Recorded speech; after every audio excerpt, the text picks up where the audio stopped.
World championship గెలవాలి అంటే ముందు ఎన్ని స్టేజెస్ ఉంటాయి? సపోజ్ ఉమెన్స్ వరల్డ్ ఛాంపియన్షిప్ తీసుకుందాము. అందులో ఏంటంటే ఫస్ట్ గ్రాండ్ మాస్టర్ అయి ఉండాలి. సో గ్రాండ్ మాస్టర్ అయిన తర్వాత అంటే ఉమెన్ గ్రాండ్ మాస్టర్ కూడా ఎలిజిబుల్ ఉంటుంది. నేను చెప్పిన ఫిడే ఉమెన్స్ వరల్డ్ కప్ ఉన్నది కదా, వరల్డ్ కప్ జరిగినప్పుడు ఏంటంటే నాకౌట్ సిస్టమ్ ఉంటుంది.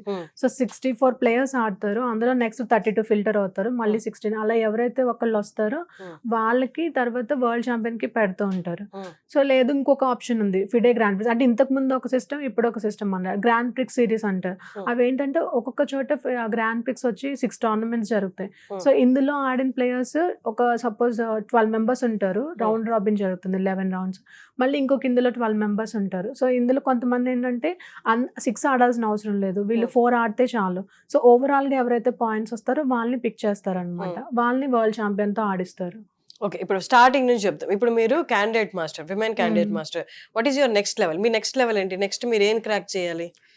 నెక్స్ట్ నేను ఉమెన్ ఇంటర్నేషనల్ మాస్టర్ అవ్వాలి, తర్వాత ఉమెన్ గ్రాండ్ మాస్టర్ అవ్వాలనేది నా target. Okay, so women candidate master మీరు అయిపోయారు. నెక్స్ట్ క్రాక్ చేయాల్సింది విమెన్ ఇంటర్నేషనల్ మాస్టర్, ఆ తర్వాత ఉమెన్ గ్రాండ్ మాస్టర్. ఉమెన్ అదే ఫైనల్. ఇంకా విమెన్ గ్రాండ్ మాస్టర్ అవ్వాలంటే వరల్డ్ ఛాంపియన్షిప్ రావాలి. ఉమెన్ గ్రాండ్ మాస్టర్ అయిన తర్వాత మెన్ కేటగిరీ వేరు, ఉమెన్ కేటగిరీ వేరు. సో మెన్ లో ఐఎం జిఎం అయ్యే వాళ్ళు కూడా ఉంటారు. ఇప్పుడు కోనేర్ హంపి గానీ, ద్రోణ్ వీళ్ళ హారిక గానీ, వీళ్ళు మెన్ లో గ్రాండ్ మాస్టర్ అయ్యారు. ఓహో, అలా కూడా ఉంటుంది. అంటే ఇక్కడ అయిన తర్వాత మళ్ళీ అటు జంప్ అవ్వచ్చు, అక్కడ వెళ్ళి మళ్ళీ అది కూడా ఆడొచ్చు. ఇక్కడ జెండర్ తో సంబంధం లేదు, జస్ట్ ఊరికే పెట్టారా ఉమెన్ మెన్ అని కేటగిరీస్ అంతే. సో అందులో కూడా మీరే అవ్వచ్చు.